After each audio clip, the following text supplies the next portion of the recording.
Olá, ouvintes! Muito bem-vindos ao nosso podcast de literatura da Amazônia. A gente não quer só chibé.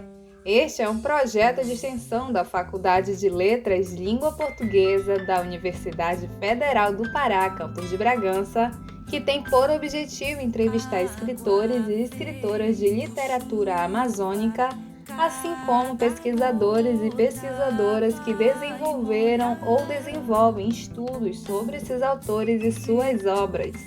Agradecemos à compositora e cantora bragantina Negreirá por nos ceder sua música intitulada Ciclo da Água para usarmos em nosso podcast.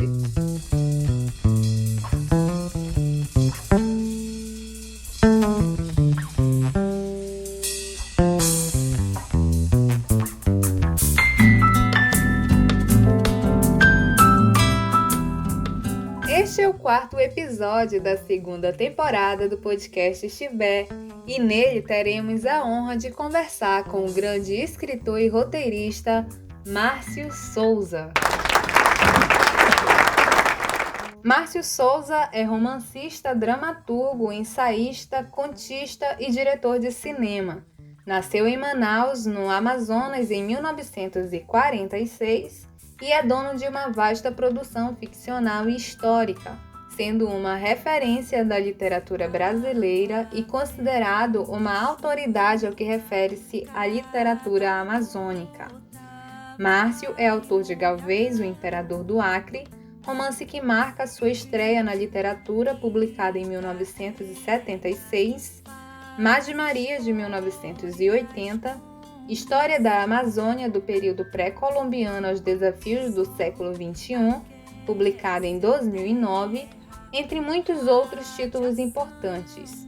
Em sua obra se destaca a constante busca em desvendar a Amazônia, cuja riqueza cultural e histórica é muitas vezes ignorada pelos próprios brasileiros. O processo de colonização do norte do país, a exploração do látex da passagem do século XIX para o século XX durante o chamado ciclo da borracha, a questão indígena e os abismos sociais nascidos do embate entre modernidade e arcaísmo na região são a matéria-prima de suas narrativas. Parte dessa biografia, é importante citar, foi consultada no site da Enciclopédia Itaú Cultural e é uma trajetória tão bonita que se tem lá sobre o Sr. Márcio Souza que foi até difícil eleger as informações necessárias para o nosso podcast. Por isso, vale a pena conferir. Em tempos de pandemia, estamos em casa, por isso é sempre importante lembrar que, em respeito às medidas de isolamento social devido ao novo coronavírus, esta entrevista está acontecendo por meio de trocas de mensagens de áudio em aplicativo de rede social. Olá, Sr. Márcio Souza. Antes de iniciarmos a entrevista, gostaria de agradecê-lo pela gentileza de aceitar o convite e assim contribuir com o nosso projeto. É uma grande honra tê-lo conosco. E para começo de conversa, nos conte como o senhor, enquanto escritor, tem lidado com esse período de pandemia. O seu processo de criação foi afetado em algum momento em decorrência deste contexto pandêmico? A pandemia, o coronavírus, me prejudicou muito, porque eu peguei a doença, fiquei internado várias semanas, consegui superar, tive a sorte de pegar um jovem médico aqui do Amazonas, Dr. Ben, formado na Faculdade de Medicina da Universidade Estadual do Amazonas. Foi muito orgulho para mim ser tratado e curado por um jovem médico aqui, formado aqui por uma universidade pública. E, ao mesmo tempo, eu tive, não é consequência da Covid, não é da pandemia, eu tive problema de visão que me dificultou leitura e para escrever. Só agora eu estou me acostumando com o teclado do computador para finalizar um romance que está pela metade, que é A Derrota, o último volume das crônicas do Grão-Pará e Rio Negro. Então, realmente, a pandemia me atrapalhou muito. Eu queria também dizer a vocês que é um prazer estar conversando e falando com vocês, participando do projeto de vocês, que é muito bem-vindo, para os estudos da produção literária riquíssima da nossa região, que é pouco conhecida.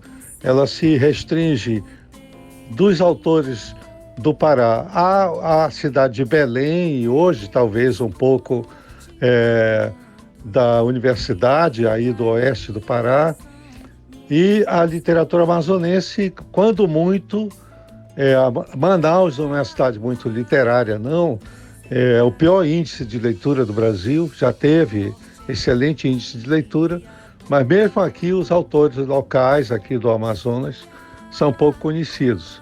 Então é importante, espero que o exemplo de vocês aí prospere aqui em Manaus também para a reunião dos autores de toda a região. Portanto, muito obrigado pela essa oportunidade de conversar com vocês. A satisfação é toda nossa, senhor Márcio. Nós agradecemos ao comentário acerca do nosso projeto. O senhor tornou-se uma das principais referências da literatura brasileira e é considerado uma autoridade ao que refere-se à literatura amazônica. Alcançar tamanho sucesso fazendo literatura não é tarefa fácil no nosso país, sobretudo na nossa região. Em que momento da sua vida o senhor passa a perceber a escrita literária enquanto um ofício? Eu pensava em fazer cinema, eu imaginava... Você sabe que naquele período, nos anos 60, era tão chique ser cineasta quanto ser poeta na época da abolição. E eu achava também que o cinema romperia o silêncio do diálogo da nossa região com o Brasil. O cinema é cultura de massas, é um espetáculo de massas, então talvez os filmes promovessem uma presença e um convite à maior integração cultural do norte do Brasil, da Amazônia, com as outras regiões. Sempre tivemos muitos contatos aqui com o Nordeste, mas não com o Sul. O Sul desconhece, ainda hoje, completamente a questão da região Norte. Bom, eu fiz um filme e durante a realização desse filme, eu cheguei à conclusão que o que eu gostava mesmo era de escrever o roteiro do filme. E não um filme longa-metragem se roda em 30, 40 dias no máximo, pelo custo.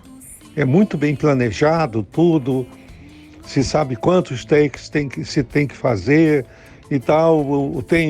E tem todos os dramas humanos que uma temporada teatral estende por um semestre, por um ano, às vezes até mais. Mas em 6 semanas ocorrem coisas inimagináveis entre o elenco, figurante, produtor, diretor e outros membros da equipe de filmagem. Isso me desgostou um pouco, embora, quando estudante em São Paulo, eu tenha trabalhado numa produtora de cinema. Eu recebia um salário que me mantinha, me dava condições de sobreviver em São Paulo. Eu não tinha bolsa, embora estudasse numa escola pública, que era a Faculdade de Ciências e Letras da Universidade de São Paulo, onde eu fazia Ciências Sociais. Mas esse aprendizado, que eu digo, foi de escrever toda semana um roteiro, que alguns seriam filmados e outros não, foi muito importante pelo contato com os 2 proprietários da produtora Servicine. O Alfredo Palacios, ele era um produtor histórico lá em São Paulo. Ele tinha um estúdio de cinema nos anos 50, a Maristela, que produziu muitos longas, e ele era um intelectual, um homem culto. Ele conhecia bastante literatura e tal, e era um ótimo diálogo. Mas ele tinha um sócio, o Alfredo Polo Galante, que não era intelectual, ele era um técnico, ele era especialista em iluminação. E iluminação com arco voltaico, com um sistema que já estava fora de uso naquele período. O Palácio lia o roteiro em voz alta para o Galante. O Galante tinha percepção muito grande. E o que eu descobri fazendo esses roteiros é que você não escreve por escrever. Você tem que ter um alvo. Então, como autor de livros, eu queria ter leitores. Então, eu pensava, continuo assim, pensando nos leitores, não é? E eu tinha essa como eu não escrevia para ser resenhado no Jornal do Brasil por um crítico famoso, mas sim para ser vendido nas livrarias. Então, quando eu decidi escrever literatura, eu justamente estava começando a escrever o Galvez, Imperador do Acre, meu primeiro romance. Eu disse, eu vou trabalhar, eu quero ser um escritor profissional. Eu quero que a literatura me dê o sustento. Foi isso que eu tive. Bom, a gente é jovem, sonha, né, com isso e tal. Eu não tinha a menor ideia do que poderia acontecer e também sabia que não adiantava tentar publicar aqui em Manaus. Eu já tinha ficado traumatizado com a edição de um livro aqui, que eu publiquei, chamado O Mostrador de Sombra, meu primeiro livro, que era uma reunião das minhas crônicas e críticas cinematográficas que eu publicava no jornal. E eu era crítico profissional, eu tinha carteira assinada no Jornal Trabalhista e depois no O Jornal como crítico de cinema. Portanto, eu já estava acostumado a ganhar dinheiro com o que eu escrevia.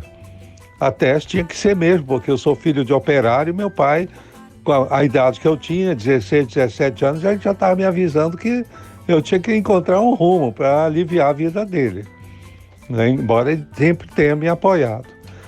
Bom, então esse amigo meu, que era presidente da seção amazonense da União Brasileira de Escritores, ele falou que tinha um orçamento para publicar um livro e ele gostava muito das minhas resenhas e pediu que eu organizasse esse livro chamado O Mostrador de Sombras. Eu organizei, entreguei para ele, ele publicou 1000 exemplares e esses 1000 exemplares ele mandou as caixas para a casa da minha família, eu morar com a minha mãe e meu pai. Isso lotou a sala de visitas da minha mãe. E aí ela ficava me perguntando, quando é que você vai tirar essas caixas daqui? Eu não estou podendo receber as pessoas. E eu dizia, não, eu estou dando para os amigos, tenha paciência e tal. Só que você descobre que você não tem 1000 amigos. Aliás, os meus amigos já fugiam de mim. Porque eu encontrava na rua, disse, olha, está aqui esse livro. Não, mas você já me deu 5 vezes esse livro, eu não quero mais tal. E foi uma dificuldade para me livrar daqueles 1000 exemplares. É mais fácil assassinar um freguês, aí uma pessoa, cortar em pedacinhos e despachar pelo correio. Né? Livro, eu fiquei traumatizado. Tanto que quando eu escrevi o Galvez, eu disse, eu não vou publicar aqui. Não vou publicar aqui porque não vai vender. O cara vai... Justamente, eu estava com o livro me preparando para tentar ir a Rio e São Paulo, quando o maestro Nivaldo Santiago, meu querido amigo, já recentemente falecido, me encheu a paciência e levou o livro para ler, o original. E voltou, adorou o livro, me deu a maior força e falou para o Joaquim Marinho, amigo nosso também, já falecido, que era o secretário de Cultura do Estado do Amazonas.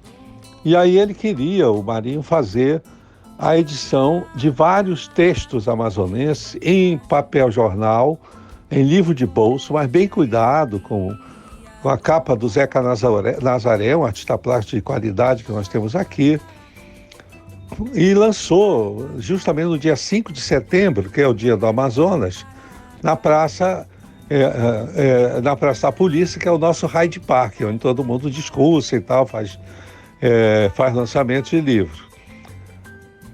E eu disse para ele, olha, você lança, mas eu não quero nenhum exemplar lá em casa. Bom, um mês depois ele me ligou e disse, olha, vem aqui que eu quero falar contigo. Eu fui lá e ele me falou que queria que eu assinasse um novo contrato autorizando ele de fazer mais 1000 exemplares. E eu disse que não ia poder dar a licença, porque eu estava com 5 editoras do Rio e São Paulo querendo negociar a edição do livro. Eu estava indo lá para negociar com esses editores. Aliás, o dinheiro, ele me deu um cheque da venda dos livros, me ajudou muito a fazer essa viagem, e eu acabei fechando com a editora Civilização Brasileira, né? Então, a primeira edição brasileira saiu em 1977, foi lançado no Rio de Janeiro, na livraria Timbre, que acabou de ir à falência agora com a pandemia. Ela existia até agora, era uma maravilhosa livraria. E aí o Galvez saiu em fevereiro de 77 e vendeu muito bem, pelos cálculos que nós temos, entre a edição da Civilização e da Marco Zero, ela vendeu, na época, até 1980, 1 milhão de exemplares aqui no Brasil. Hoje ela é editada pela editora Record. Nesse momento, a editora Record está parada com a pandemia, deve retornar no fim do ano. A reedição dos livros e dos 2 livros que eu tenho lá, inéditos, que são de ensaios. Um chama Manaus, a capital do mormaço, retrato de uma cidade mal amada. E o outro chama Escritos do Crepúsculo, que são diversos ensaios que eu fui escrevendo ao longo da vida, alguns que foram editados na Itália, na França, e nunca foram, ou nos Estados Unidos, que nunca foram editados em português. Então eu reuni, a Record vai publicar, mas só ano que vem. Então eu me decidi desde o início que era o que eu gostava de fazer, escrever histórias, mas eu tinha que ser ao mesmo tempo profissional, como tinha sido no cinema, como roteirista. E depois o Galvez, Imperador do Acre, o romance, se confirmou. Eu tenho sempre, os livros estão, o próprio Galvez, ele está editado em mais de 30 línguas, em mais de 30 idiomas e mais de 25 países. Agora mesmo acaba de sair na Turquia a edição, a tradução do Galvez, e vai sair, ou já saiu, não sei, no Afeganistão. Estou aguardando aqui, porque, aliás, desculpe, não é Afeganistão, não, no Paquistão, em Farsi, que é o idioma do Paquistão. Interessante porque o meu agente, o Stéphane Chau, que é o jovem francês, está esperando a tradução lá do Paquistão em Farsi para oferecer a edição no Irã. Tem 2 editoras lá interessadas. E por enquanto é isso. Eu estou aqui trabalhando no Derrota, que é o último volume da tetralogia Crônicas do Grão-Pará e Rio Negro. Senhor Márcio, em algum momento da sua última resposta, o senhor falou sobre a editora Marco Zero, o que é curioso porque a nossa próxima pergunta é a respeito da editora Marco Zero, que foi fundada em 1980, cujos proprietários eram os senhores Maria José Silveira e Felipe Lindoso. Bem, a Marco Zero era uma editora de oposição, como chamou Flammarion Maués. Vocês 3 foram integrantes da organização de esquerda Ala Vermelha. Mesmo sabendo que a criação da Marco Zero não tinha relação com a Ala Vermelha, podemos considerá-la uma editora de oposição. Poderia comentar um pouco sobre o escopo ou linha editorial adotada? As escolhas de livros a serem publicadas seguiam quais critérios? Verdade, eu e meus sócios, a Maria José, o Felipe, nós somos oriundos da Ala Vermelha do Partido Comunista do Brasil, que era uma organização de esquerda que fazia oposição à ditadura militar. Pagamos vários preços, alguns bastante altos, por termos ousado isso. Mas a editora Marco Zero, ela não tinha, claro, ela não era uma editora exatamente de direita, mas era uma editora que procurava publicar literatura de alto nível e revelar alguns escritores.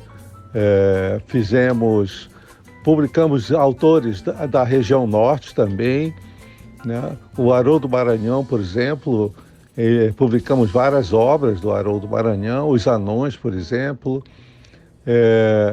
Agora, nós recebemos originais de todo o Brasil, líamos cada um por ordem de chegada, cada um lia, e a decisão era tomada em conjunto dos três, mas quem lia e fazia o relatório defendia a sua posição. A editora cresceu muito, primeiro no Rio de Janeiro.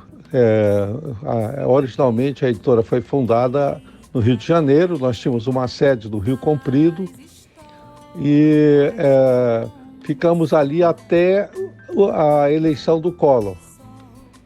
Quando nós vimos que o Collor ia aprontar, nós nos mudamos para São Paulo, que foi a salvação da editora, termos mudado para São Paulo. E em São Paulo tínhamos uma sede em Pinheiros, isso durante o período todo que aconteceu a Marco Zero. Publiquei a maioria dos meus livros a seguir pela Marco Zero, a Marco Zero tem uma coleção muito grande de autores brasileiros, mas também alguns autores importantes da literatura internacional. Tínhamos bons tradutores, especialmente do francês, e tínhamos uma distribuição que se esforçava para distribuir em todo o Brasil, em todas as livrarias, especialmente das capitais brasileiras. Logo a seguir cresceu muito a editora. Acabamos nos associando ao Grupo Nobel, que era uma editora muito importante, e a seguir, com essa associação, foi criada uma rede nacional de livrarias, com o nome de Livraria Nobel, da qual a Marco Zero fazia parte e tinha, digamos, essa rede em todo o Brasil. Só que em Manaus tinham duas livrarias Nobel aqui. A seguir começa a crise do mercado editorial brasileiro e eu também, a Marco Zero começou a seguir um caminho muito fora do nosso controle com essa associação ao Grupo Nobel. Por exemplo, não se editava tanto os meus livros, mas um dia eu fui numa feira do livro lá na Cinelândia, no Rio de Janeiro, tinha uma feira do livro, agora não tem mais, né? E lá tinha, no stand da Marco Zero, tinha mais livros de culinária, que era um dos pontos bons de venda de livros de culinária, do que meus livros. Então eu falei com meus sócios que eu queria saber se eles queriam comprar a minha parte. Eles hesitaram, eu disse, olha, se vocês não comprarem, algum dia chega lá na reunião um senhor gordo, suando, careca, que acabou de comprar a minha parte da editora. Então, eu, o Felipe e a Zezé logo saímos, ficou tudo com a Nobel, eles também decidiram sair, e eu imediatamente, mal saí, recebi uma ligação do Sérgio Machado, que era o editor da Record, onde eu estou até hoje. Fui conversar com ele, achei ótimo. Eu também não levava restos de edição, né? Eu tinha feito, logo que eu feito uma doação para a Secretaria de Cultura do Pará, com livros que foram distribuídos nas bibliotecas, colocados à venda na Feira do Livro, mas já por conta da Secretaria de Cultura do Pará. Agora, então, eu passei a ser editado no Brasil pela editora Nobel, como sou até hoje, né? Então, foi um episódio, por sinal, foi muito divertido e muito curioso ler os livros e E a feira de Frankfurt nós íamos todos os anos. Para mim era ótimo que eu tinha contato com meus editores que estavam lá. Eu tinha um agente literário na época que morava em Nova York, que ia se encontrar comigo. E também, ao mesmo tempo, fazíamos descobertas lá, por exemplo, o livro do escritor lá da Sérvia-Croácia, que virou um best-seller mundial. Também um livro de uma escritora negra americana também, que foi filmado pelo Spielberg. Ele acabou dirigindo um filme baseado e compramos baratíssimo, porque ninguém conhecia a autora, e acabou virando um best-seller mundial, deu muito dinheiro para Marco Zero e para a autora. A Margaret Atwood também, uma grande escritora canadense, que depois se tornou famosa com uma minissérie, com a história da Aya. Também editamos o segundo livro dela, eu descobri lá no Canadá. Eu estava participando de um programa lá no Canadá como escritor e comprei o livro dela, achei Madame Oracle, Lady Oracle, que é um romance engraçadíssimo, né? Crítico. E resolvi editar, e foi o primeiro livro editado fora do Canadá da Margaret Atwood.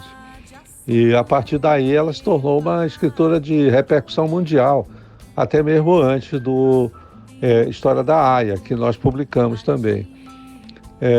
Então foi uma aventura e foi um grande aprendizado também para mim, né? Agora, ser editado pela Nobel é uma coisa, ou pela Marco Zero. Ser editado pela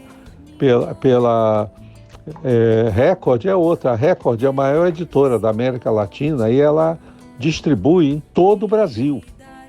Quando um livro sai na Record, no Rio de Janeiro, em menos de um mês ele está em Rio Branco, no Acre, está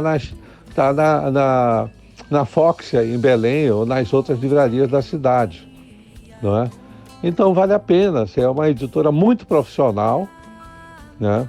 Eles começaram a reeditar meus livros, agora parou um pouco, a editora, com o fechamento das livrarias no Brasil, ela deu uma parada, só não quebrou como algumas livrarias quebraram, porque além de editora, ela tem um parque gráfico extremamente moderno, né?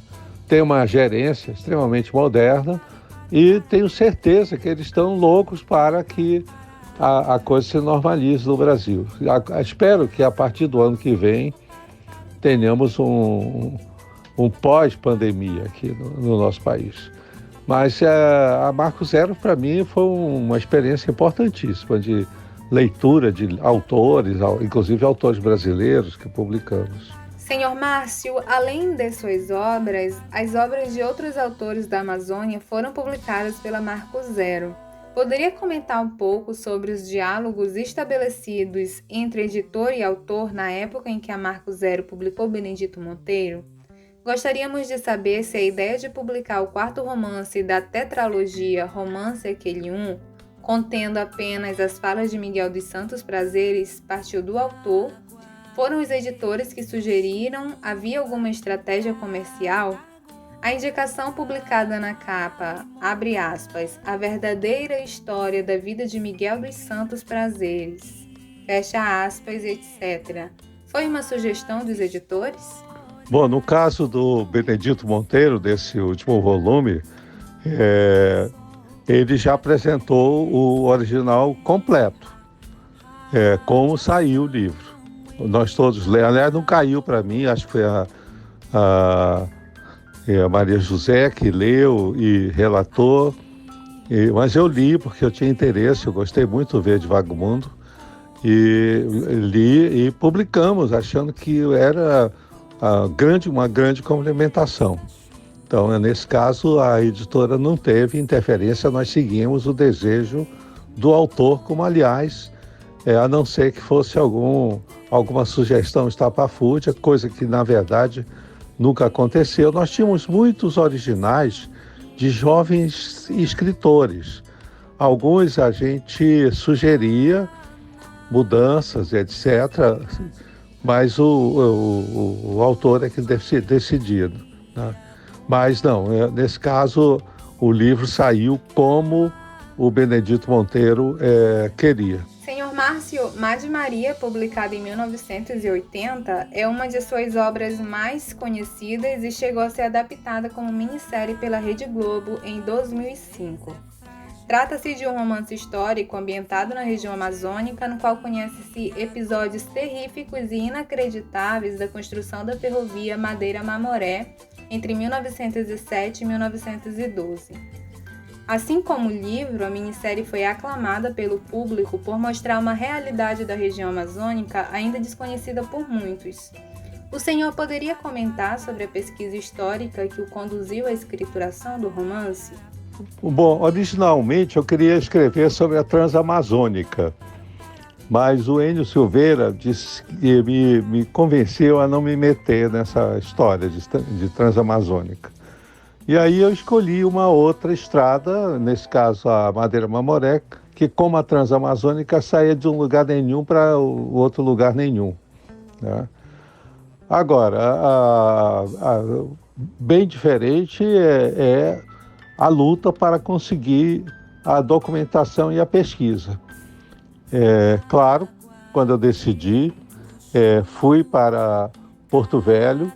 Eu digo, bom, tem lá, eu já sabia, tinha o museu, ainda tem, né, o Museu da Ferrovia. Eu também, quando eu tinha 8 anos, eu andei com meu pai nessa ferrovia de Guaiará-Mirim até Porto Velho.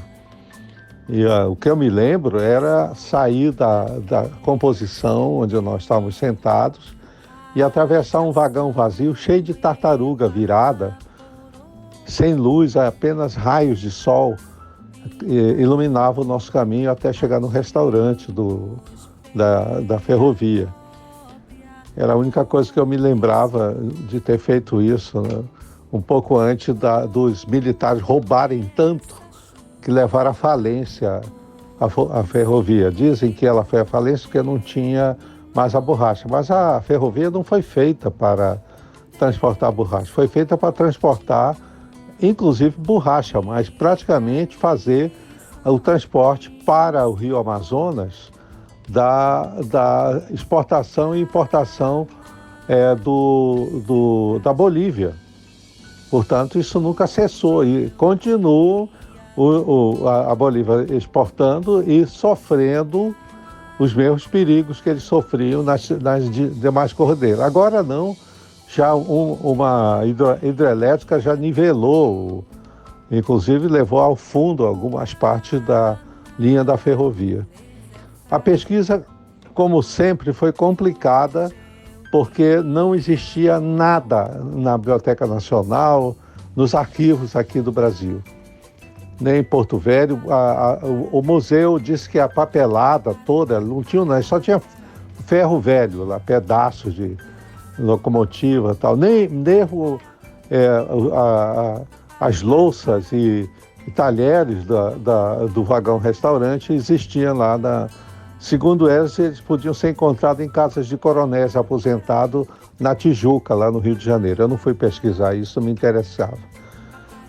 Agora,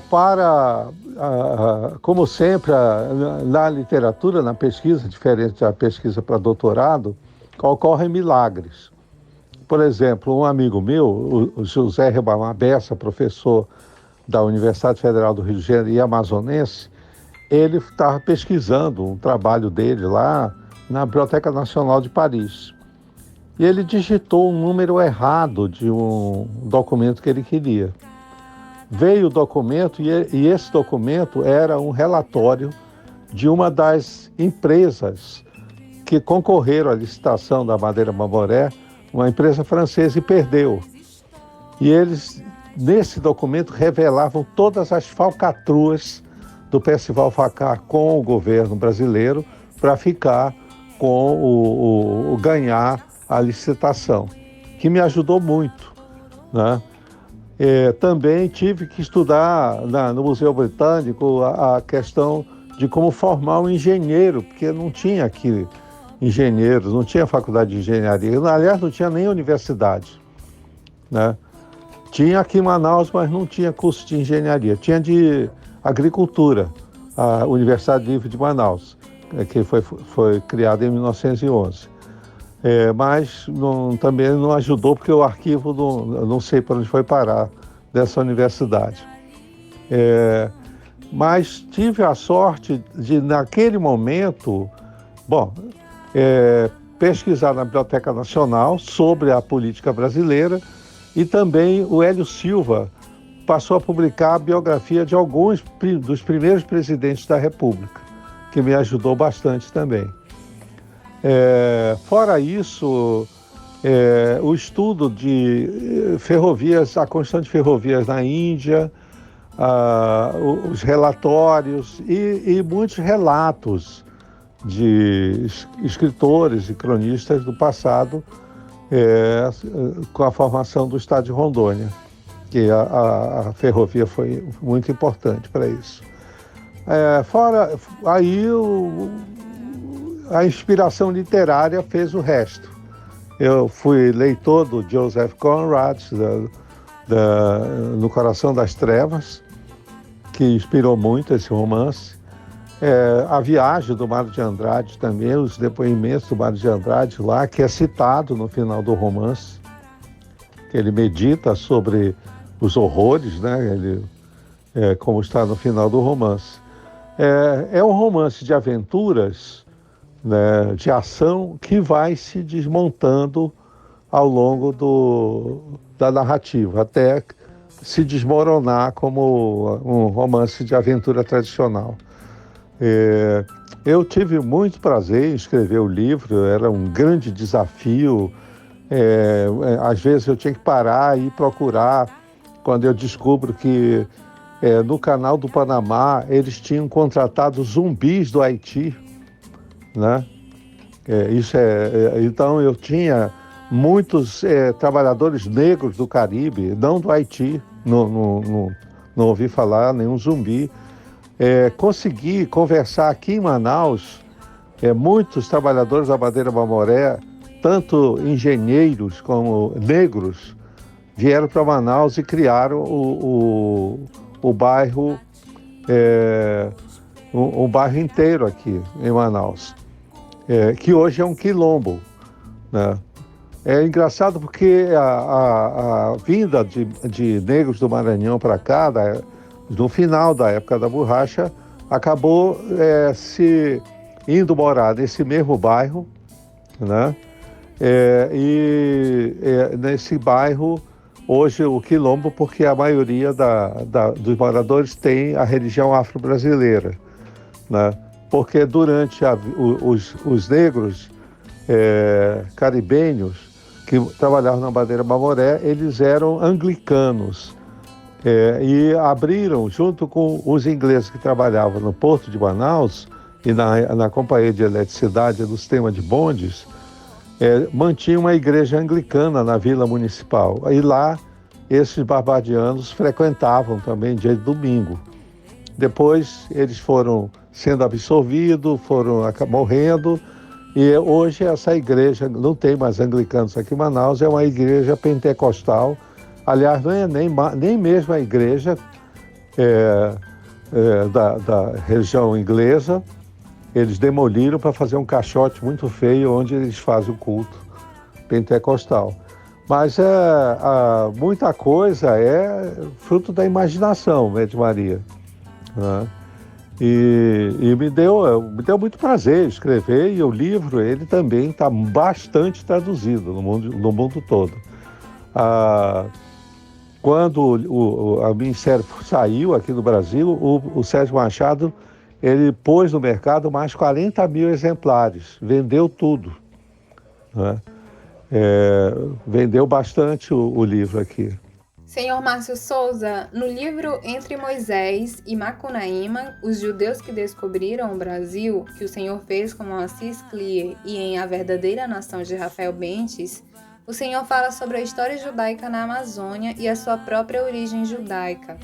atesta que os estudos do professor Samuel Ben-Shimol auxiliaram a si e a sua família a reencontrarem as origens judaicas, o que lhes dá orgulho.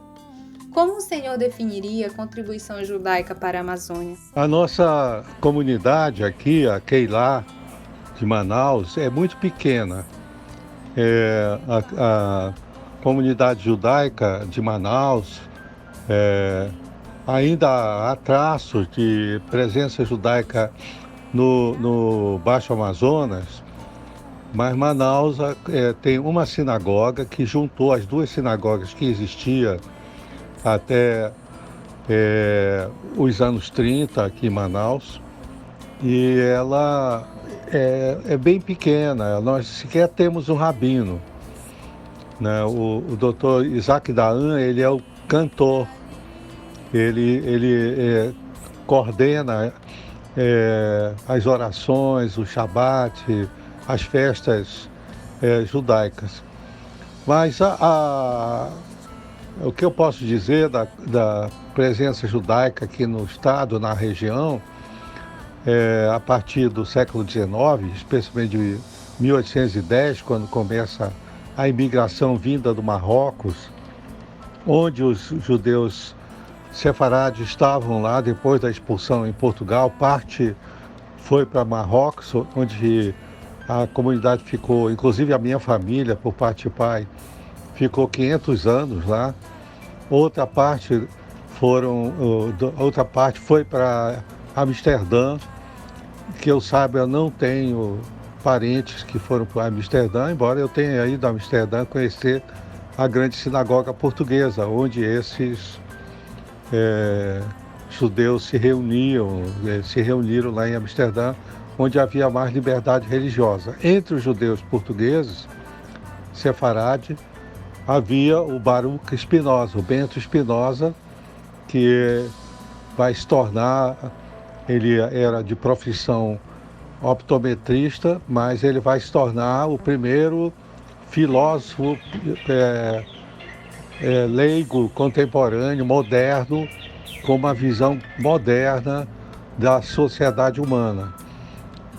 Aqui no Amazonas, os judeus e na região toda se rebelaram basicamente junto com a comunidade libanesa, que era a maioria da comunidade árabe, no comércio. Foram importantes aqui, eles, junto com a comunidade árabe, libanesa e síria especialmente, criaram pela primeira vez a venda a prazo, né? A venda a retalho também. Antigamente o povo tinha que comprar um baú de manteiga integral, total, e os comerciantes judeus e árabes criaram a venda a retalho, meio quilo disso, daquilo, tal. E também a venda de ambulantes que andavam com suas malas, uma matraca, vendendo, caminhando pelas ruas. Ainda como criança, eu assisti várias vezes minha mãe comprar na mão desses vendedores, tanto judeus quanto libaneses, quanto árabes. Agora, na segunda geração, que é o caso do professor Samuel Ben-Shimol, que é a segunda geração, já nascido aqui em Manaus, ele foi muito importante como difusor da cultura. Ele estudou em Berkeley, fez vários trabalhos de economia e de história do estado do Amazonas, inclusive o único estudo sobre a expansão das comunidades judaicas em todo o Vale Amazônico. Antes do Samuel Ben-Shimol, tinha um tio do meu pai, que era um general paraense, o general Ramiro Bentes. Ele escreveu a história da primeira imigração, e é uma crônica muito viva da vida dos judeus nas cidades do Marrocos. Eu estive no início dos anos 70 visitando Marrocos, fui até Tetuã, de onde a família Bente saiu para cá, para a Amazônia, e encontrei, aliás, túmulos de Bentes lá em Tetuã. Tem um cemitério que é mantido pela comunidade aqui, né? Fui muito bem recebido lá pelos cuidadores do cemitério, já não tem mais enterros lá. Mas também encontrei um parente meu, Bentes também, enterrado lá na Espanha. Eu fui visitar o cemitério judaico de Segóvia, que não tem mais comunidade judaica em Segóvia, e lá eu encontrei um Bentes também enterrado lá. O mais interessante é que a tradição que é mantida aqui no Amazonas, especialmente as músicas que são cantadas na entrada do Shabat, na saída do Shabat, durante as festas, Rosh Hashanah, Yom Kippur, a festa dos tabernáculos, enfim, as festas judaicas anuais. Aqui são cantadas músicas que têm pelo menos 500 anos ou mais.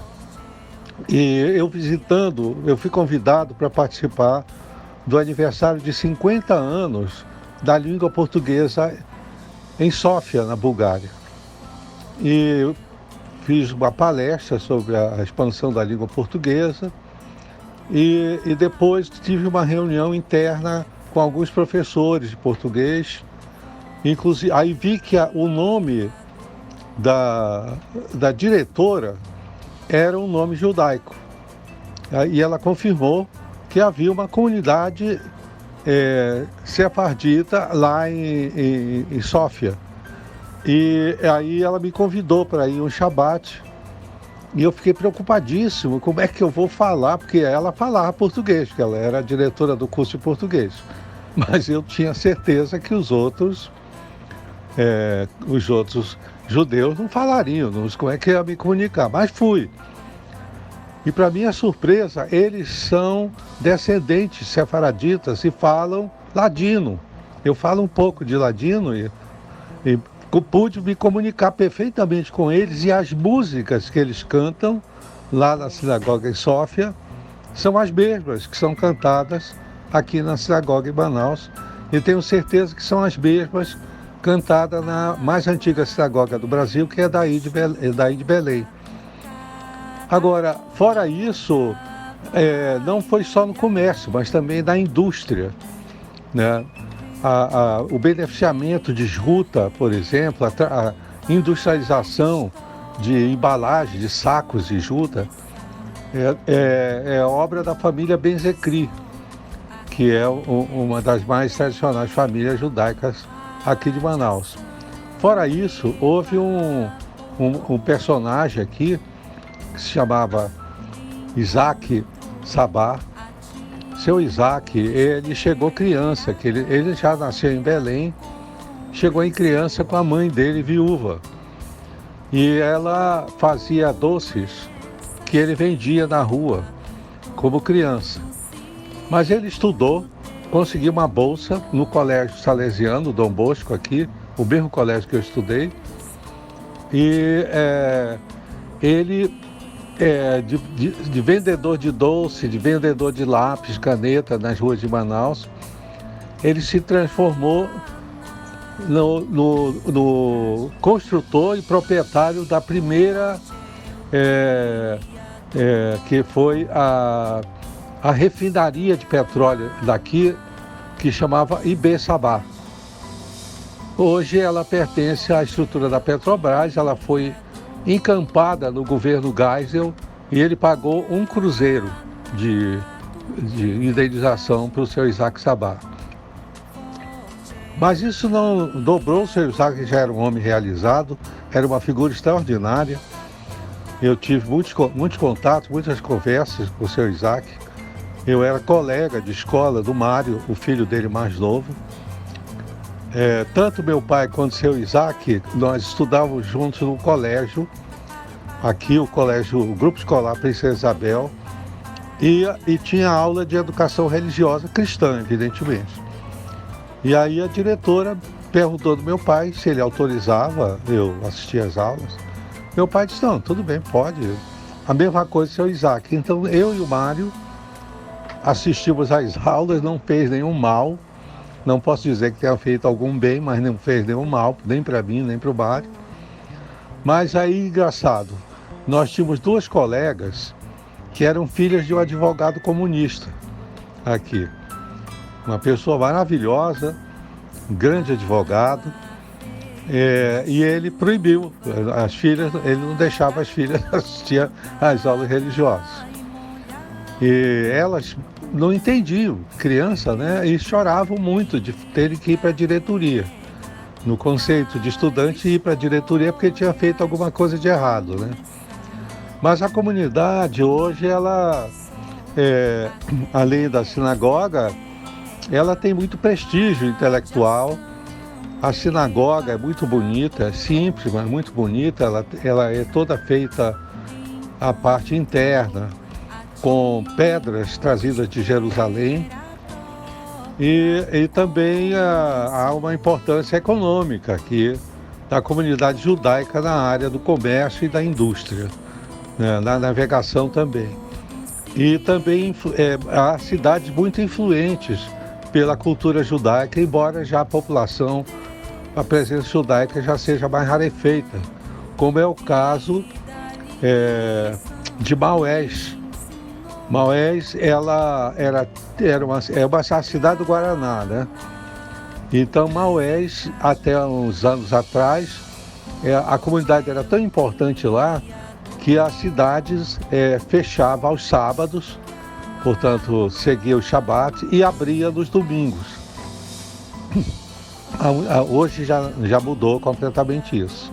Mas a única cidade que eu conhecia que fazia isso é Nazaré, lá em Israel, que é a única cidade cristã. Portanto, no sábado as baladas estão funcionando, está tudo funcionando, e a garotada, a moçada israelense sobe a serra para passar a noite em Nazaré, porque aí domingo está tudo fechado.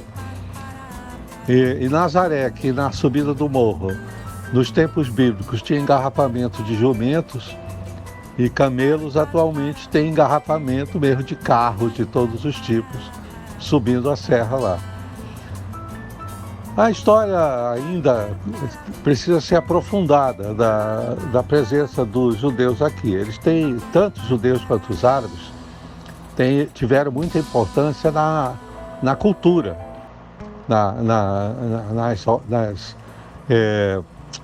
nas artes visuais, no teatro, na literatura, na poesia.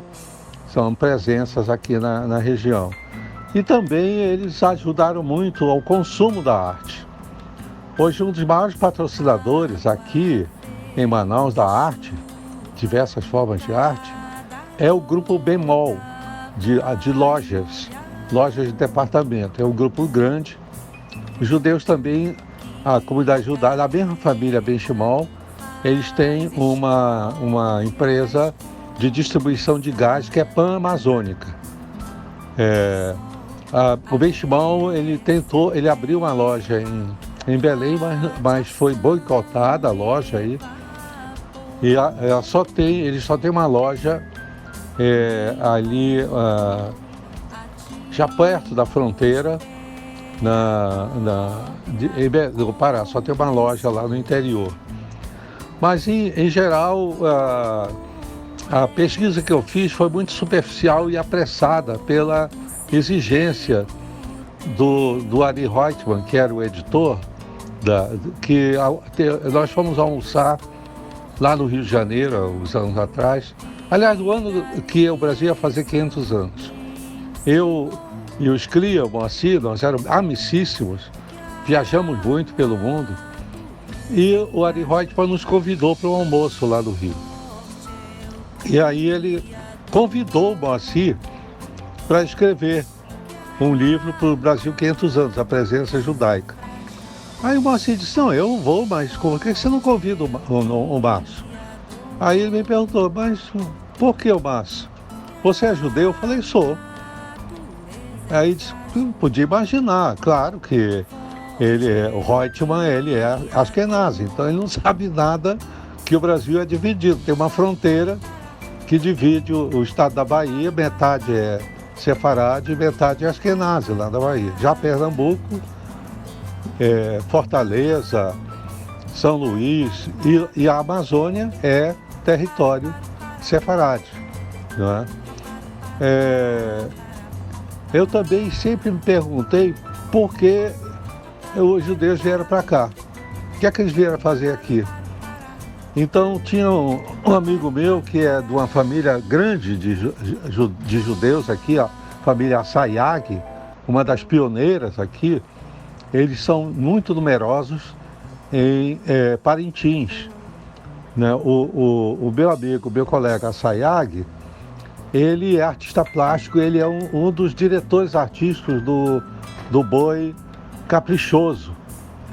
E eles completaram 200 anos de presença no Brasil e vieram a Sayag de várias partes do Brasil e do mundo. E ele pediu que eu fizesse o prefácio do livro que ele escreveu contando a história da família dele. Então o livro é muito bem escrito, né? Eu então fiz e faço uma pergunta no final: qual era o papel dos judeus aqui, na verdade? E aí eu me lembrei que conta a tradição que o rei Davi mandou emissários, o rei Salomão, aliás, mandou emissários para o mundo todo para trazer as riquezas do mundo para o templo de Jerusalém. E conta a lenda que eles estiveram aqui. Esses emissários passaram alguns anos.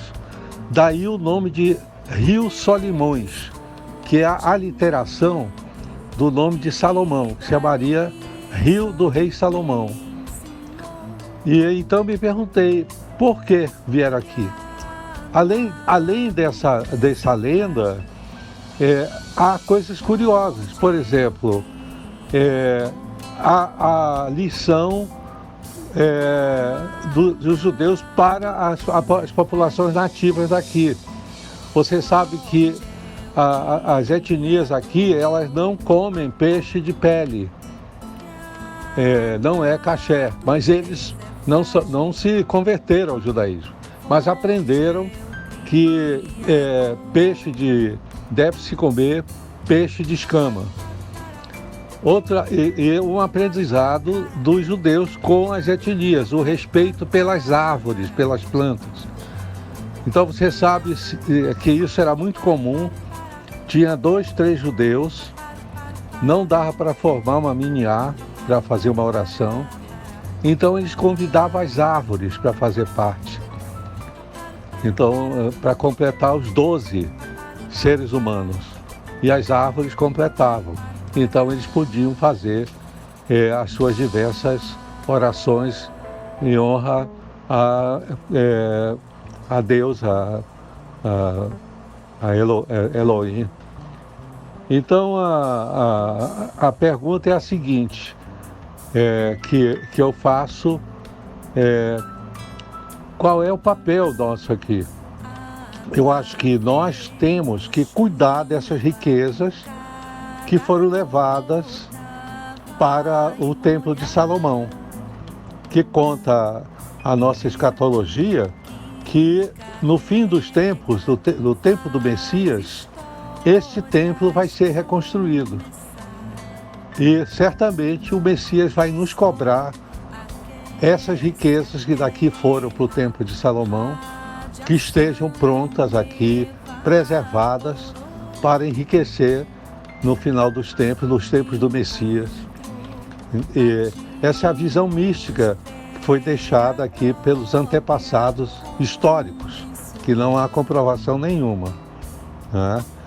Mas ainda uns 2 anos atrás, eu montei para comemorar os 200 anos da imigração judaica para o Amazonas, eu montei lá no Teatro Experimental do Sesc um texto que eu escrevi chamado Eretz Amazônia, que é o título do livro do Samuel, né? Eretz quer dizer terra prometida, Amazônia, terra prometida. A peça ficou 2 anos em cartaz, porque é peça sobre imigração. Todo mundo aqui é imigrante na nossa região. E eles se identificavam, mesmo não sendo judeus. E foi engraçado que na última semana da temporada, uma comissão de turistas israelenses compraram todos os ingressos. O nosso teatro tinha 50 lugares. Assistiram, ficaram comovidos. Eles eram separados, portanto entendiam português razoavelmente. E aí no final o líder da excursão, eles eram jovens, né? Muito cioso do seu sionismo, disse que elogiou muito o espetáculo e disse: olha, eu só senti falta de uma coisa. Aí eu perguntei: o que é que você sentiu falta? Eu senti falta do sionismo, não tem sionismo na sua peça. Aí eu expliquei: olha, eu vou te dizer uma coisa. Nós fomos escravizados pelos babilônios, ficamos 900 anos lá na Babilônia. Depois, quando caiu o Império Babilônio, nós voltamos. Muitos da nossa linha judaica não ficamos em Israel, seguimos para a Grécia, para a cidade salônica e depois para Roma e de lá para a Península Ibérica, onde ficamos 1.800 anos. De lá da Península Ibérica, a família da minha mãe, que é da Espanha, Ceballos, e a família do meu pai, que é Bentes, também é de origem espanhola, mas que prosperou em Portugal também, né? Ficaram no Marrocos 500 anos e já estamos aqui em Manaus há 200 anos. Pela situação que nós vivemos aqui, pela boa acolhida do povo amazonense, do Brasil, acho que dá para a gente ficar aqui uns 1.200 anos. Ele não gostou muito da minha resposta. Nós estamos muito bem aqui, somos muito bem acolhidos, temos uma convivência fraterna com os sírios e os libaneses. Um dos meus melhores amigos é o Milton Atum, cuja família eu conhecia. Minha mãe era amiga da mãe do Milton. Então, essa é a situação aqui que reflete a presença de um aspecto cultural e religioso de tradição muito antiga, né? Espero que tenha satisfeito vocês aí. Essa sua última resposta é preciosíssima para o nosso outro projeto chamado Ecos Sefarditas Judeus na Amazônia, também coordenada pela professora Alessandra Conde, que busca estudar a presença dos judeus sefarditas na Amazônia por meio da literatura. E ainda nesse assunto, nós verificamos em pesquisas que em 2010 o senhor levou para os palcos do teatro a peça Eretz Amazônia, uma adaptação do livro escrito pelo professor e pesquisador Samuel Ben-Shimol, no qual ele conta a história dos judeus na região, desde a chegada dos primeiros imigrantes. A produção foi feita em comemoração aos 200 anos de história dos judeus na região amazônica. O senhor poderia nos falar mais sobre essa produção teatral? Olha, o texto da peça Eretz Amazônia, de fato, ele tem um embasamento muito forte a partir do livro, da obra do professor Samuel Ben-Shimol. Eu sempre tive uma relação muito boa com o professor Samuel Ben-Shimol. Minha mãe era muito amiga da Dona Mary, a esposa dele, e ele sabia do lado judeu da minha mãe, tratava ela muito bem também. E ele sempre me incentivou a escrever e me emprestava livros. Ele como tinha dinheiro, ele foi a primeira pessoa aqui em Manaus que comprou a coleção completa do Mozart em LP, editado pela Deutsche Grammophon. Eram 3 caixas com os discos. Eu fiquei maluco com aquilo, pois ele me emprestava para me ouvir em casa. Aí ele pediu para olhar o aparelho de som que originalmente eu tinha, era um aparelho muito vagabundo. Ele disse, não, meu disco não vai tocar aí não. E me deu de presente um aparelho melhor para ouvir, para tocar os LPs. E conversávamos muito. Ele não chegou a ver o Elis Amazônia, ele faleceu antes, aliás, muito antes. A peça, ela recolhe... ela é contada em episódios. Ela abre com o elenco onde não tinha nenhum judeu. Os atores eram todos aqui de Manaus, atores amazonenses, mas não tinha nenhum judeu. Vinham de diversas regiões, municípios do Amazonas, as famílias. Então eles contavam no começo as origens de cada um, né? Para mostrar que o Brasil, a América Latina, o Amazonas, Manaus, era uma amálgama de diversas culturas, né? Essa abertura causou, aliás, a peça mesmo, causou um impacto muito grande em São Paulo, onde a peça teve uma temporada na Sala Ademar Guerra, no Centro Cultural São Paulo, lá na Rua Vergueiro, com um público fantástico de asquenazes, né? Porque São Paulo é o território asquenazi, e alguns momentos eles ficavam bastante comovidos, e o final, adorava o final, porque o final aqui a história eu introduzo na peça a presença de um rabino santo que está enterrado no cemitério São João Batista, que é o cemitério mais ecumênico que eu conheço no Brasil. O cemitério São João Batista, ele tem judeus, cristãos, de várias correntes cristãs, shintoístas e muçulmanos.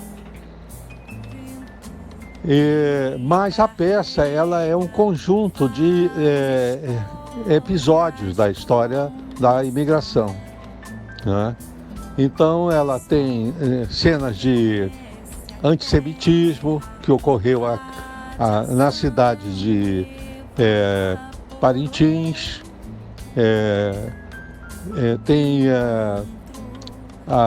a história de um judeu, um jovem judeu que vai servir de guarda-livros num seringal do Rio Madeira, e ele não consegue aceitar o jeito do seringalista, do coronel lá, e acaba conversando e discutindo com ele, ponderando e fazendo ele mudar de opinião no tratamento que ele tinha com os seringueiros, né? São várias histórias que vão ocorrendo. Tem a história do policial que está fazendo uma investigação aqui em Manaus, e ele traz uma moça, uma prostituta judia, porque havia uma gangue de judeus que traziam garotas da Europa. Eles iam lá na Polônia, na Bielorrússia, onde a população asquenazi era muito grande, muito pobre, muito violentada com os pogroms, etc. Eles iam lá, seduziam as moças, prometiam um casamento, traziam para Buenos Aires e aí prostituíam as garotas e vendiam. Manaus era uma das rotas, eram as famosas polacas aqui da época da borracha. Então tem uma cena em que o policial interroga ela, quer saber, essa gangue que chamava Migdal, está assediada em Buenos Aires, e várias histórias que vão ocorrendo, são episódios sobre o casal casal idoso de regatons. Eles estão comentando as mudanças de seus filhos e netos, e com o senso de humor judaico, né? Porque ele fala, agora essa garotada, esses jovens, são todos gourmets, Imagina, o nosso amigo Leão, lá de Itacoatiara, comida boa para ele era aquela que dá vazia. E aí vai comentando os costumes, né, dos imigrantes, a dificuldade de sobrevivência. A peça ela ficou 2 anos em cartaz aqui.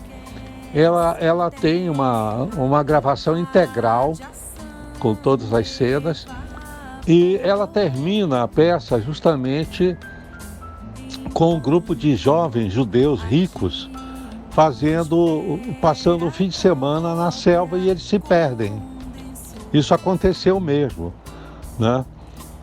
Depois de quase uma semana, a aeronáutica e o comando de selva conseguiu localizá-los e resgatá-los todos perfeitamente com vida, sem nenhum problema. Na minha peça, eles estão perdidos na floresta, os GPS não funcionam, os celulares não funcionam, e aí eles começam a ficar desesperados e de repente aparece o rabino. O nome do rabino santo aqui, que faz milagre, chama Rabino Muyal. O túmulo dele, no cemitério São João Batista, que é o mais antigo aqui de Manaus, fica perto do túmulo da família do meu pai.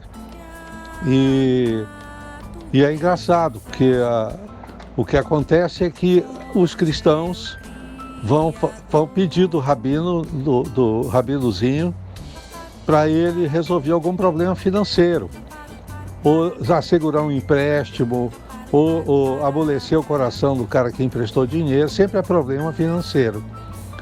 E parece que ele é batata. Ele realiza milagres segundo os cristãos. Tanto que a comunidade tem que fazer uma limpeza mensalmente lá no túmulo, porque senão ela já estaria soterrada de flores. Então vai a comunidade, limpa as flores e coloca pedrinhas, porque os cristãos vão lá e dizem: esses judeus são uns pão duros mesmo, em vez de comprar flores, ficam juntando pedra do chão para colocar aqui na sepultura do nosso rabinozinho santo. Então eu apanhei essa história do folclore de Manaus para encerrar a peça. Eles estão lá, comentam a existência do rabino e o rabino aparece. De repente entra em cena e pergunta o que eles estão fazendo ali. E eles dizem: nós estamos perdidos. Eles: como perdidos? O que vocês estão fazendo aqui? Não, nós viemos por esporte aqui, um passeio na floresta e nos perdemos. Mas se eu estou aí, o rabino disse: isso é um absurdo. Judeu não se perde na floresta.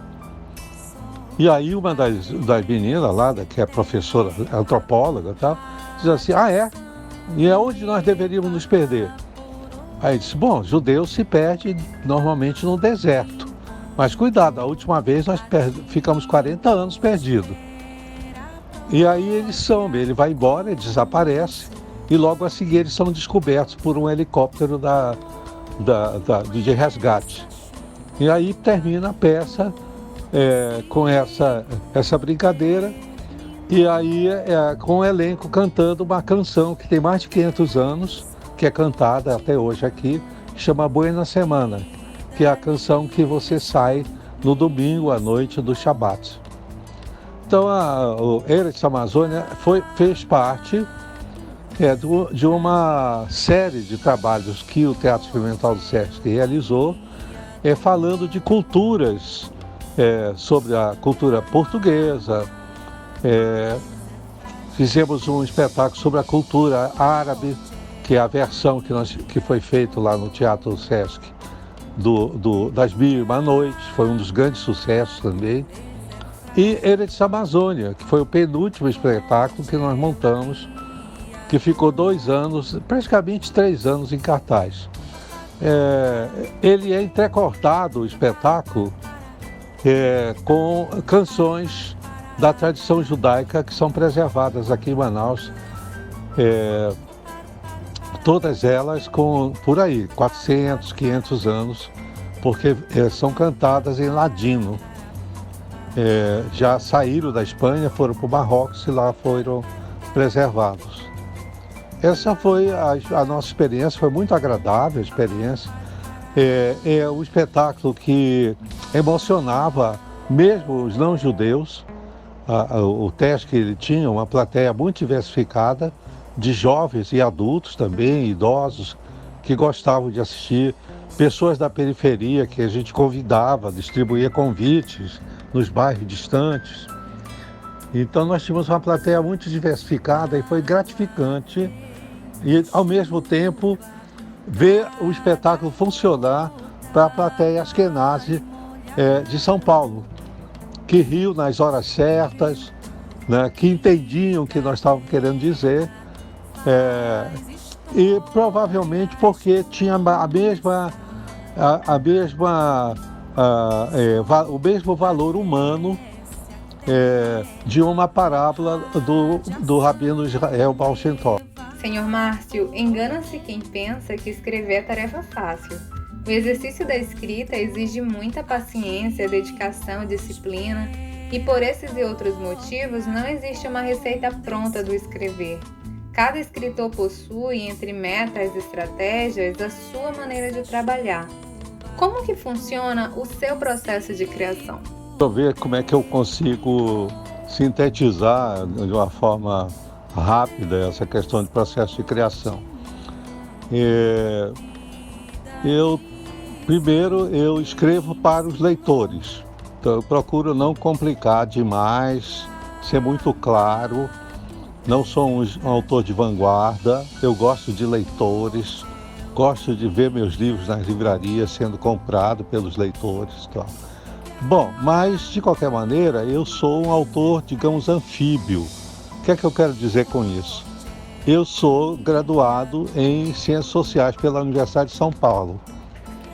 Então, como um bom estudante de Ciências Sociais, eu passei o período todo da graduação aprendendo a pesquisar e a fazer notas, né?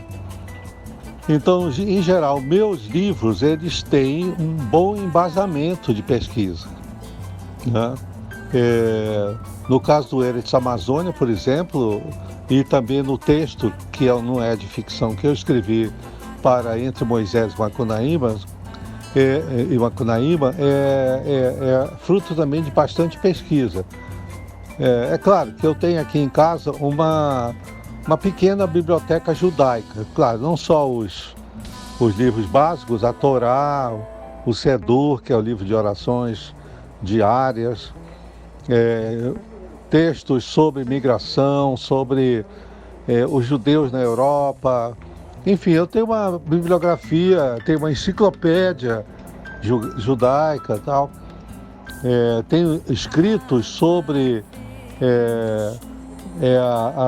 as invasões em Israel, sobre os diversos períodos da história, etc. Mas, no caso do Eretz Amazônia, eu pesquisei mais fatos que ocorreram mais recentemente, né? O meu processo criativo de preparar um texto, primeiro é me familiarizar com aquele período, com aquele momento histórico que eu vou tratar, não é? Então, por exemplo, o livro que mais exigiu pesquisa de ficção foi o Médio Maria, porque eu não era especialista em medicina tropical da época do início do século XX, não era especialista em construção de ferrovias, não tinha nada sobre isso, a não ser as relações de trabalho desastrosas e brutais que eram descritas pelos que fizeram a crônica da construção da Estrada de Ferro. Então eu usei a técnica que eu tinha aprendido na faculdade para fazer um levantamento exaustivo. Tive muita sorte também, porque os arquivos daquela época eram terríveis aqui no Brasil, desorganizados. Aqui não tinha nada. Fui ao Museu da Ferrovia, lá em Porto Velho, não tinha nenhum documento. Aí me informaram que esses documentos todos estavam no Ministério dos Transportes. Eu fui para Brasília, fui a primeira vez lá, me encaminharam para uma bibliotecária lá que cuidava do setor de documentação e ela disse que eu não teria acesso, não, que não estava aberto assim, né? O ministro, isso era a época da ditadura, né? Então o ministro, ela disse que nem falasse com o ministro que ele não ia autorizar. Aí eu não me conformei com isso, eu peguei e liguei, na época, o presidente do Conselho Federal de Cultura era o professor Arthur César Ferreira Reis, que eu gostava muito, ele gostava muito de mim, eu liguei para ele lá de Brasília e falei.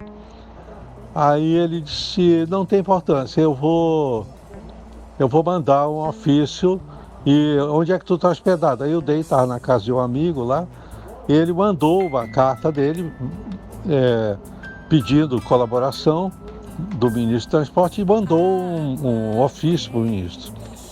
Aí 2 dias depois ele disse, pode ir lá que eles já me retornaram. Mas a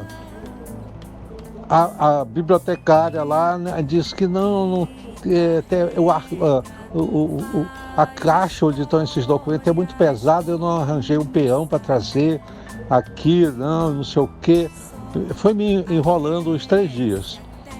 Finalmente eu disse, olha, eu não vou mais discutir com a senhora, eu vou agora comunicar ao presidente do Conselho Federal de Cultura que vocês estão negando o acesso a esses documentos. Eu, como cidadão brasileiro, tenho direito, não é secreto. Aí ela começou a chorar. Aí eu fiquei preocupado, me desarmei, né? Disse, mas que é por quê? Aí ela me contou que, na verdade, não tinha nenhum documento. Que o batalhão do Exército lá em Roraima, em Porto Velho, tinha tocado fogo com lança-chamas, porque era mais barato queimar do que transportar para Brasília os arquivos. Fiquei sabendo das falcatruas, das confusões do Percival Faccar, a partir do documento, um relatório feito por uma empresa francesa que participou da licitação e perdeu. Mas eles levantaram tudo isso e estava depositado na Biblioteca Nacional de Paris.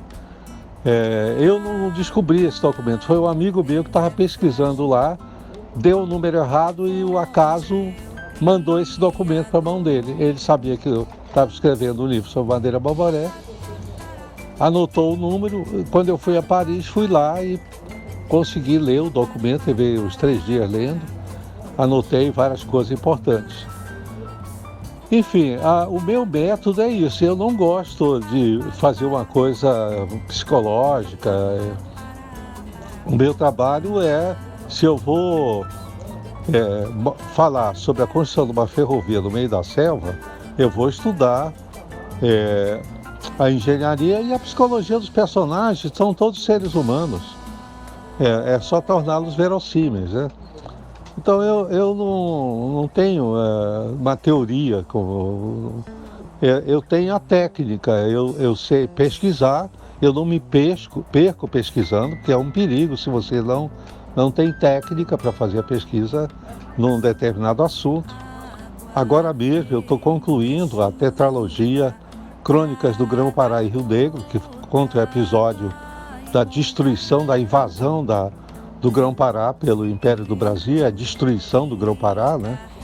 E eu estou fazendo o último volume, que se chama Derrota, né?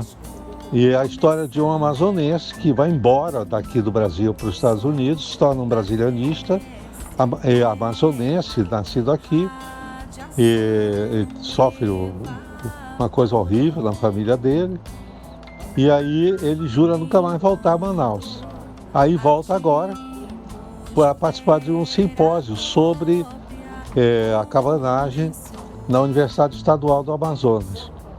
Então, eu estou terminando e ele faz toda a narrativa fica em torno da palestra que ele ministra no seminário. Tem a história dele, que ele vai falando ali, por que ele vai embora para os Estados Unidos, a vida dele lá, os casamentos dele, etc. E, finalmente, a exposição que ele faz do que ele imagina, do que ele pensa, do que ele conhece sobre a cabanagem. Então, tem uma mistura de pesquisa histórica minha com o tema, né? Mas é ficção, né? Então tem muita licença poética, licença de ficção, né? Então eu não tenho teoria assim para explicar o meu método de trabalho. Eu sento, quando eu preciso pesquisar, vou nos arquivos ou na bibliografia que eu reúno. Por exemplo, a adaptação que eu fiz das Mil e Uma Noites. Eu fui estudar a questão do texto, descobri que o texto original é persa, da dinastia persa, que geria os países muçulmanos, e que a primeira versão do século XII era persa e ela tinha distinções das 3 edições diferentes, que é a edição egípcia, a edição da Índia e a edição de lá da persa, né, que é a primeira edição. Eu consegui, lá na Biblioteca Nacional de Paris, o catálogo de um potentado egípcio durante a invasão francesa. O Napoleão levou uma edição dessas, persa, e no catálogo da biblioteca, que estava em francês, tinha lá o resumo de todos os episódios das Mil e Uma Noites persa, que foi a que eu usei, né? Ela é mais fiel, ela não tem, por exemplo, Aladim e a Lâmpada Maravilhosa foi escrita pelo Galland, o tradutor francês. Ele inventou essa história e incluiu. As Mil e Uma Noites foi levada ao pé da letra pelos egípcios, que incluíram histórias para ter 1000 histórias, quando na verdade a versão persa era só uma figura de retórica, era uma fórmula de dizer que é 1001 histórias, 1001 noites. É uma peça em homenagem à cultura árabe, né? Também fez muito sucesso aqui, ela foi encenada antes do Eretz Amazônia, e por isso mesmo que a comunidade aqui me cobrou para fazer uma peça sobre a comunidade judaica aqui na nossa região. Então é esse o trabalho. Agora mesmo eu passei o dia hoje trabalhando no Derrota, que a minha editora está me cobrando. Eles querem chegar no fim do ano, começando a produção, que eles vão reeditar os 3 primeiros volumes e juntar o 4º volume numa caixa com os 4 volumes, vão sair todos de uma vez. Eu já fui muito cobrado por leitores, agora cessou um pouco. Cadê o 4º volume? Né? Então agora eu vou satisfazer. Mas é isso, cada romance é cada romance, e eu sempre tenho em mente o leitor, o verossímil, né? Não trabalho com fantasia. Se a história passa em Veneza, eu vou pesquisar Veneza. Se der, eu até vou lá visitar para poder fazer meus personagens andarem em Veneza mesmo, né? Então é isso. Compreendo. Senhor Márcio, em História da Amazônia, do período pré-colombiano aos desafios do século XXI, lançado pela editora Record depois de 2 décadas de pesquisa, o senhor recorre ao episódio do incêndio da mais famosa catedral francesa para destacar a resiliência de sua região. O senhor escreve que, abre aspas, a Amazônia se parece com a Notre Dame, queima mas não cai. Contra as tentativas de desmatar e a visão de Brasília de continuar tratando a floresta como um espaço colonial, temos experiência de resistir e vamos continuar resistindo, fecha aspas. Já em uma entrevista recente, o senhor faz o seguinte comentário, abre aspas, o tratamento dado ao meio ambiente é pura barbárie. A destruição do bioma amazônico é criminosa até mesmo pelos padrões mais capitalistas do mercado financeiro, fecha aspas. Sobre esta comparação da Amazônia com a Notre Dame, O senhor ainda acredita que ela resistirá, que não cairá apesar de tudo? Toda certeza, a Amazônia é como a Catedral de Notre Dame, que ela queima, mas não desaba.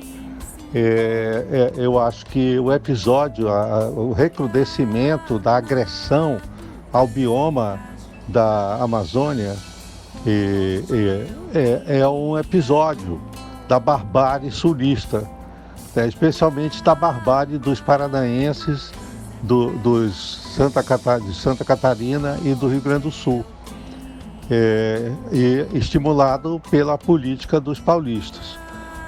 Isso aí é a sequência da política do Regente Feijó para a Amazônia. Eu estou curioso para ler o livro da professora Violeta Refcalevski Loureiro, que ela fala Amazônia Colônia do Brasil, que ela trata dessa relação neocolonial do governo central do Brasil em relação à região amazônica. A coisa que mais me surpreende é a burrice desse tipo de atitude e prática posta aqui na região amazônica. Porque, na verdade, você queimar a floresta por imediatismo para a criação de gado e produção de carne para exportação ou para plantação de soja para alimentar o gado, uma demonstração de primitivismo e de ignorância em relação às chances que o bioma, que a natureza amazônica pode oferecer para a humanidade.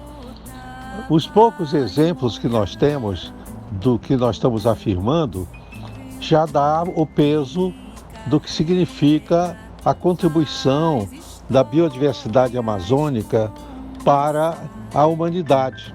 Tomemos, por exemplo, até o final do século XIX, início do século XX, era muito difícil fazer cirurgia. Há episódios na Primeira Guerra Mundial e na Guerra da Secessão dos Estados Unidos, de cirurgias, amputações, por exemplo, que era feito dando um porre ou dando uma porrada na cabeça do freguês, até descobrirem um componente usado pelas etnias aqui, que é o curare, que ele não matava, ele atordoava e desacordava o animal, podia-se comer a carne que não estava envenenado, não é? O curare permitiu que se produzisse as anestesias modernas. Então hoje você pode fazer com segurança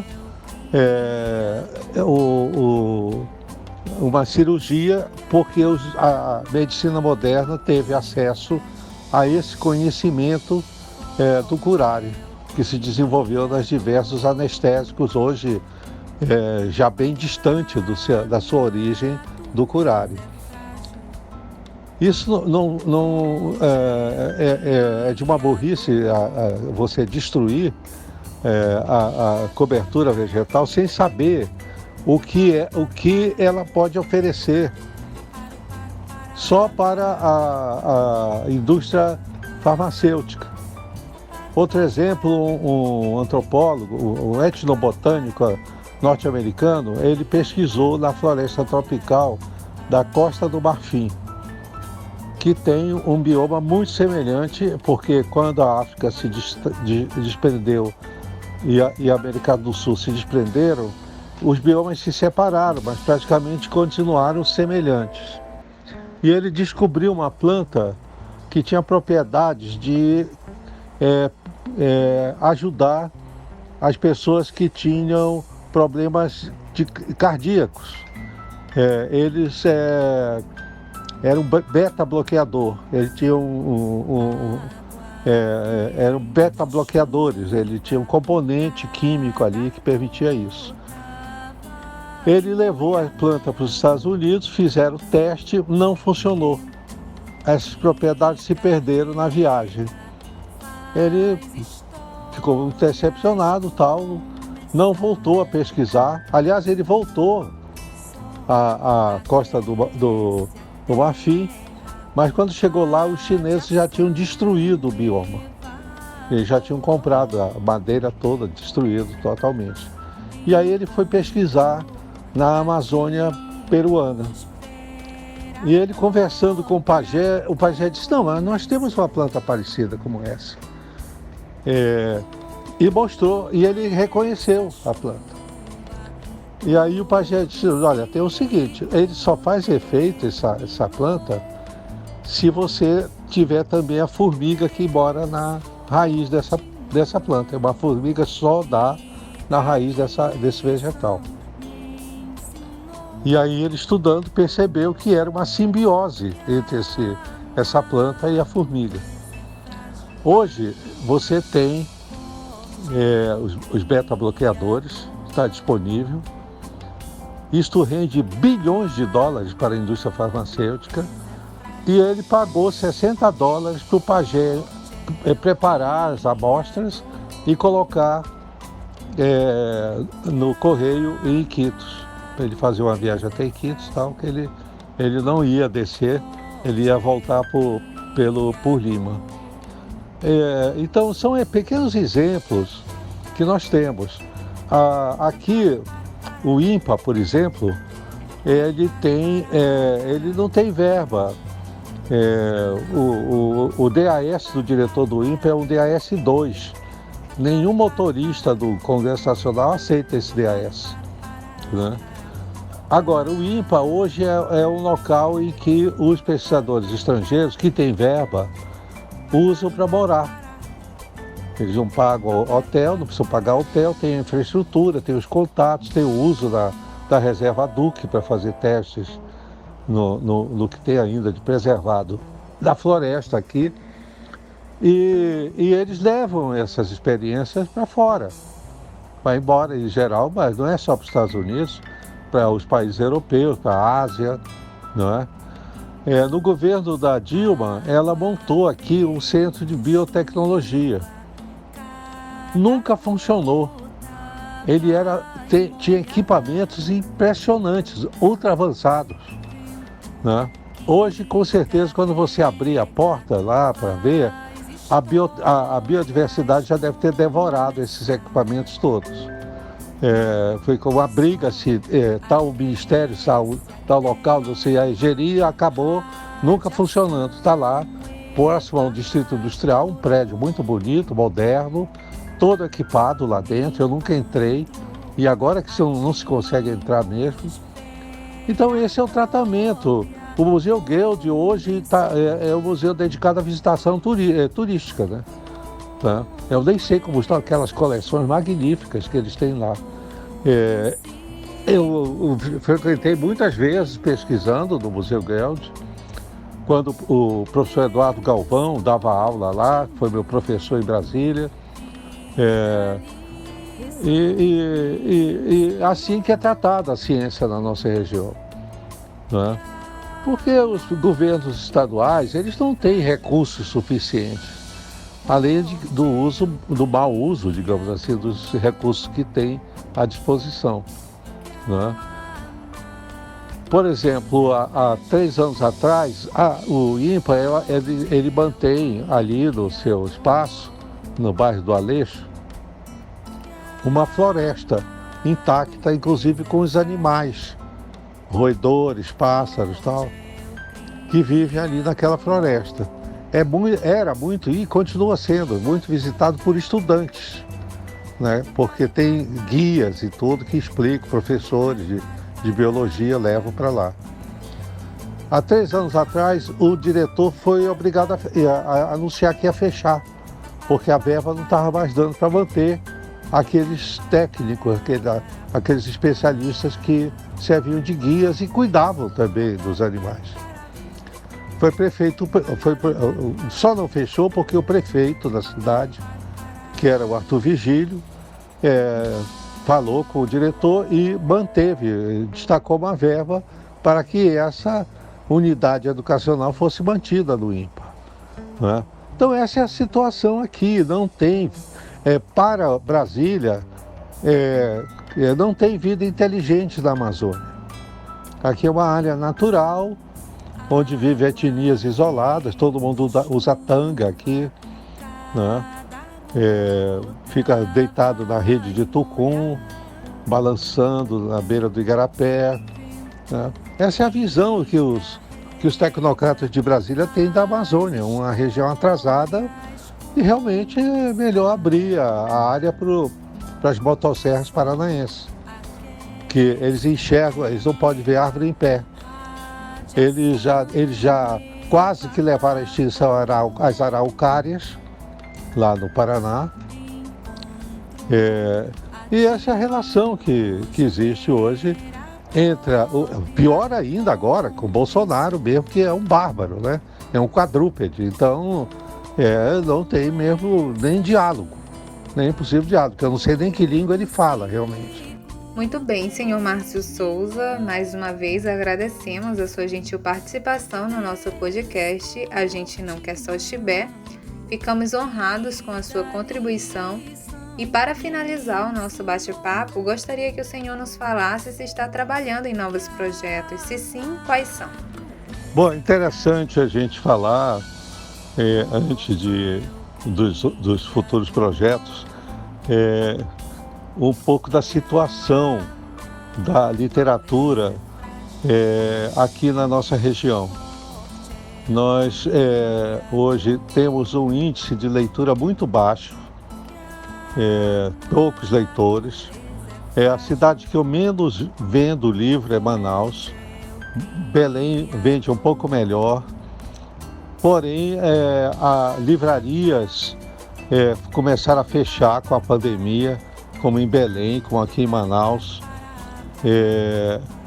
E isso é muito grave, porque a região toda, que já era muito frágil do ponto de vista do comércio do livro, e mesmo o Brasil, que tinha até a pandemia uma indústria editorial pujante, pegou o coronavírus e um vírus mais deletério, que é a política cultural do Bolsonaro, ou a não política cultural do Bolsonaro. Então, imagina que o Guedes, aquele gênio da natureza, queria taxar o livro, porque ele dizia que livro é coisa elitista. É elitista por falta de uma política pública para transformar. Houve esforços aí dos governos anteriores, do governo do Fernando Henrique Cardoso, a reconstrução do aparato cultural destruído pelo Collor no governo Itamar Franco. Agora o aparato cultural novamente mais radical foi a destruição sofrida no governo Bolsonaro. E hoje nós temos na Biblioteca Nacional não tem mais política nenhuma. O presidente da Biblioteca Nacional acredita que a Terra é plana e ele é monárquico. Ele quer a restauração da monarquia aqui. Talvez até a abolição da Lei Áurea, não é? Isso é muito grave, porque eu, por exemplo, eu sou um escritor profissional, eu vivo de livros, eu vivo dos direitos autorais. Eu estou com um problema sério esses anos de pandemia, porque meus direitos autorais no exterior estão presos lá. Até porque você é punido se você recebe dinheiro do interior aqui pelo fisco. Então eu preferia ir lá, por exemplo, nas minhas editoras europeias, eu ia para Paris quase todo ano, porque eu sempre fazia palestras lá na Faculdade de Letras da Sorbonne, e aproveitava falar com a minha agente que mora em Bruxelas. Ela reunia os direitos que tinha na Alemanha, na Itália, na Espanha, da própria França, da Inglaterra, transferia para um banco lá em Paris, ia comigo e eu retirava. Eu gastava lá e trazia só o limite que eu podia trazer para o Brasil. Agora, nesses 2 anos, parou tudo. Ela está juntando e também não vendeu, porque esse período todas as livrarias ficaram fechadas, os cinemas, os teatros, tudo lá. Lá eles levaram a sério essa questão de recolher, o toque de recolher, etc., o isolamento social, não é? E aqui no Brasil também, tenho notícia, por exemplo, uma livraria que eu prezava muito no Rio de Janeiro, onde eu lancei a primeira edição do Galvez, a livraria Timbre, foi à falência. Agora, no início desse ano. Era uma livraria adorável, eu gostava de frequentar lá aquela livraria, conhecia a dona, o dono já tinha falecido, a filha, né, os funcionários ótimos. Uma pequena livraria, mas que tinha tudo que você podia imaginar, né? E também as outras livrarias hoje que estão com grandes dificuldades, né? A editora, a minha editora Record, que é a maior editora da América Latina, ela está sobrevivendo de imprimir bules de sorteio da Mega Sena e formulários, porque eles não estão produzindo livros agora, porque não tem mercado, não tem onde pôr. E grandes livrarias fecharam, como a Cultura, que era uma livraria que tinha expressão nacional. E a própria Saraiva foi afetada pela crise. Eu acho, por exemplo, quando inaugurou a Saraiva aqui em Manaus, eu dei 3 meses para ela. Ela está até hoje lá, né? Mas, por exemplo, eu vou lá, quando vou lá no shopping lá no Manauara, eu vou na Saraiva, eles estão com os mesmos livros de 2 anos atrás, porque caiu muito a produção editorial. Isso para mim é muito grave, para quem escreve é muito grave, não é? Então eu fico preocupado com o que pode acontecer com a literatura da nossa região, né? Porque você já ser escritor aqui, você tem que matar um leão por dia para poder sobreviver, né? Eu que sou romancista, tenho muito mais chance de ter leitores do que poeta, né? Eu tenho amigos poetas aqui maravilhosos, né? Mas eles sempre têm outra profissão, ou são professores, né? E essa é uma coisa cruel aqui na nossa região, né?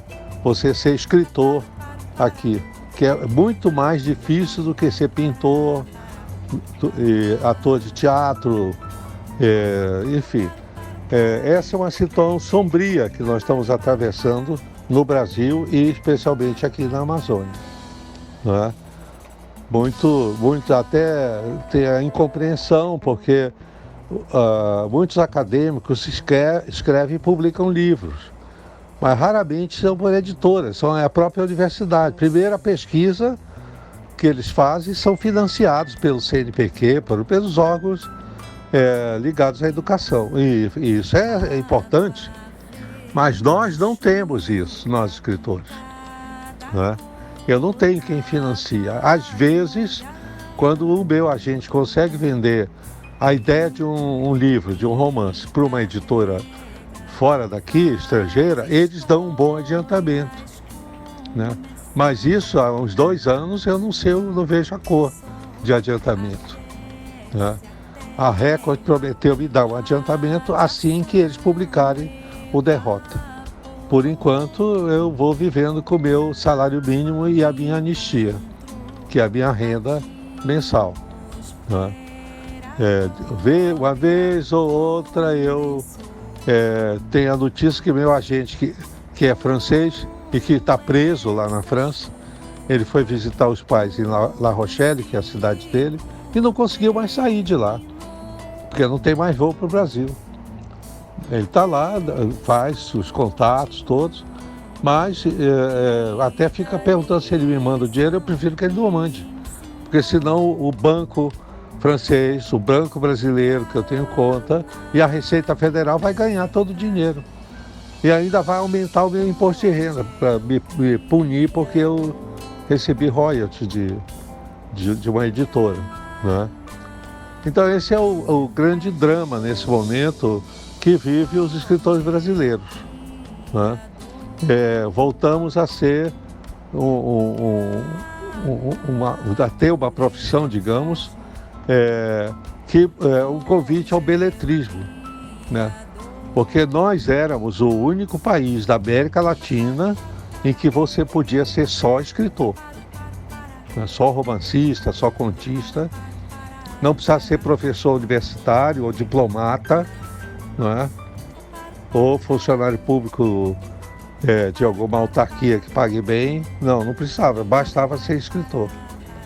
Mas eu espero que sejamos resilientes nisso. E olha, para terminar, eu queria agradecer muito a gentileza de vocês. Vou ficar aguardando aí o endereço que vocês vão mandar para providenciarmos o envio do vídeo do Eretz Amazônia e o texto, tá? Aliás, eu vou mandar o volume que publica o texto, a Academia Amazônia de Letras tem uma coleção muito bonita de livros e eles publicaram o Eretz Amazônia e as Mil e Uma Noites. Então eu vou mandar o volume para vocês aí, tá bom? Muito obrigado.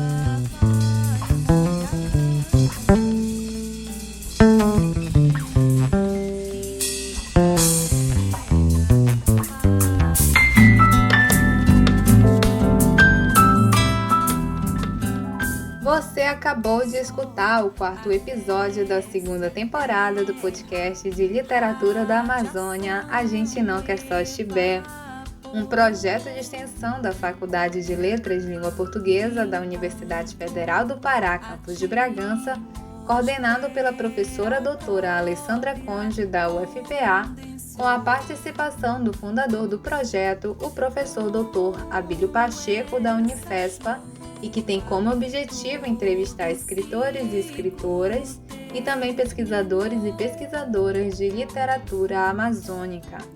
Agradecemos ao escritor Márcio Souza por nos conceder esta entrevista. Somos gratos pelo tempo dedicado ao nosso projeto. A compositora e cantora bragantina Negreirá por nos conceder sua música Ciclo da Água para esta nova temporada do nosso podcast. E as bolsistas do projeto, Nadiane Simões e Thaisa Freitas, por auxiliarem na pesquisa sobre o nosso entrevistado. Água feito chuva, cada gota vai molhar. Vento que carrega faz histórias começar.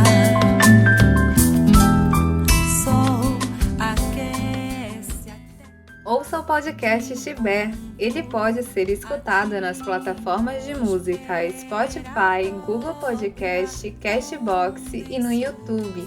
Curta e se inscreva no nosso canal. Obrigada a todos e a todas que nos acompanharam ao longo deste episódio. Eu sou a Líbina Gama e nós já temos um encontro marcado para a próxima edição do podcast Chibé. Até lá!